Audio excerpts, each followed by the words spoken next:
Every picture tells a story. Sometimes we don't like the ending. Sometimes we don't understand it.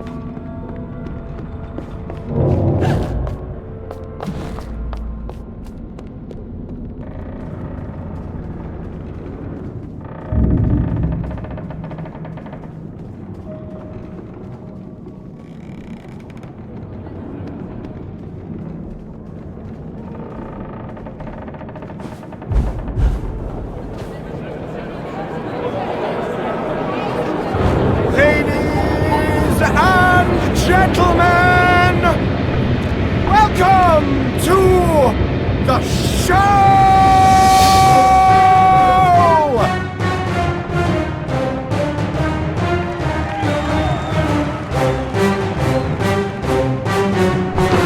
Bizarre show.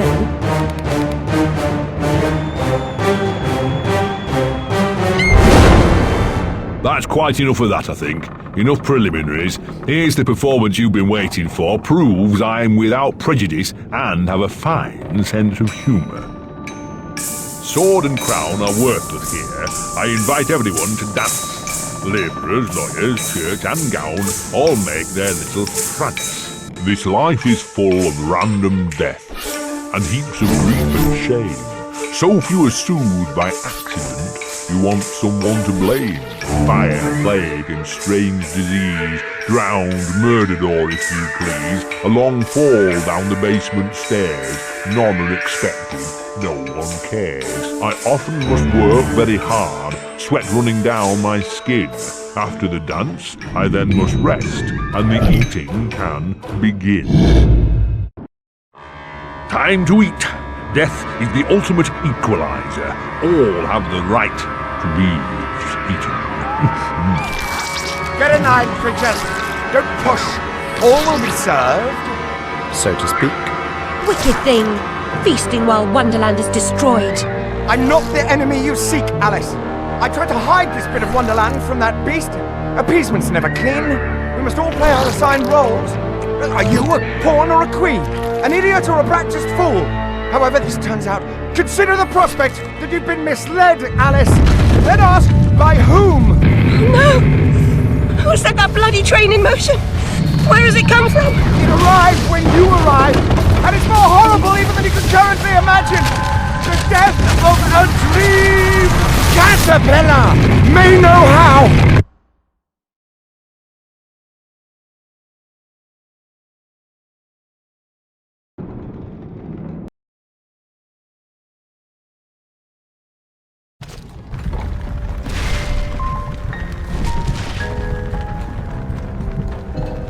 What? Oh, the blood in my mouth tastes like bile. Where's the brute that hit me, Nanny? Nasty prat's out cold. Not dead, and more's the pity. What did he want? What they all want. Money he didn't earn. What were you thinking, butting into that mess? You could have been killed. Nanny, my mind's in pieces. I still have terrible visions, and I need to know. About the fire. Same as always. You need to move on, Alice. So do I. Well, at least she's not spewing that asylum nonsense. My past is dead. I killed them. I should have saved them. I should have died. Her mind was in shambles. Radcliffe thought familiar faces would bring her round. After a year, he lost interest in her inheritance. Greedy sod. Still, always asking his bizarre questions. Heavy dose of madness, I'd say, but honesty's never the best policy in this life. When she wasn't comatose, she gaped, eyes like pinwheels, drooled, occasionally screeched. Never uttered a sensible sound. And like the child she was, she kept her secrets close.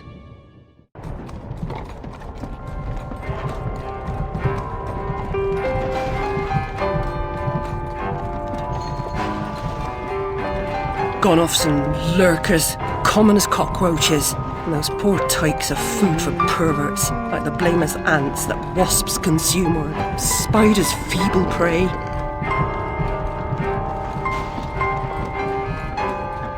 You visited my room at Rutledge. What were you... recall that? Radcliffe paid me for a bit. A woman alone sometimes does what she doesn't particularly feel like doing, as you know. Nurse Whitler said you'd fallen on hard times. I'm no drunk like her. I'm hurting no one. Hooking's not a bad life. Except for the pimps. She also said you might have my rabbit. Please, Nanny, talk about... The damn fire never seems to help. Look, Alice, I can't give you what I don't have. Radcliffe wrote the inquest report. I'll take you to him. Besides, he's got your damn rabbit. You should remember that. All right, but Mr. Radcliffe's useless. Don't I know it?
Ear to the ground, Bill. Yeah, I've been scouting around. For that, I'll be glad to shake your hand, sir. Considering the nature of...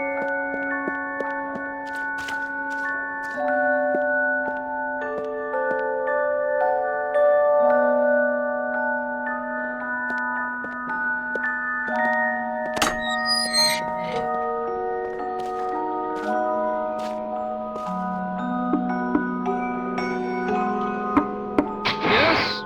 Who is it? Alice Liddell, Mr. Radcliffe. Ah, you're back. I suppose you better come up. Mind the latch.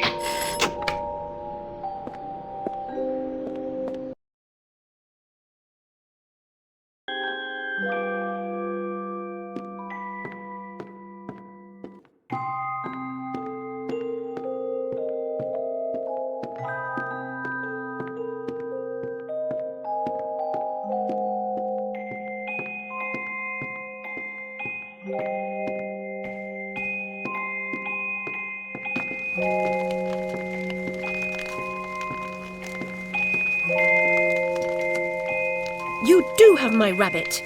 Forgotten your manners? And what else, I wonder? You abandoned it at Rutledge Asylum, my dear. We've been over this before. In a huff as usual, oozing with attitude and accusatory flummery, I've stolen her rabbit. Ridiculous pretext. She's here about the fire again.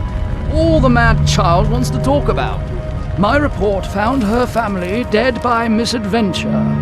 She won't accept it. It goes on and on about her killing memories and her need to know the truth. The alleged truth is, the fire began in the library when the cat knocked over a lamp. The blaze trapped her parents and sister upstairs. Sister Lizzie never even unlocked her door. Died in her bed. The guilty cat always sets her off. She denies it, makes no sense, it can't be, etc. Agreed. From the outset, Alice was my candidate for the pyromaniac. The girl had a fixation with fire. I once remarked that I thought she might have had a larger role in causing the tragedy. She suffered some sort of psychotic episode. Did I rip his head off? I wanted to. What's left of my brain will explode. Is it mad to pray for better hallucinations? Perhaps I'm fated to expire right here.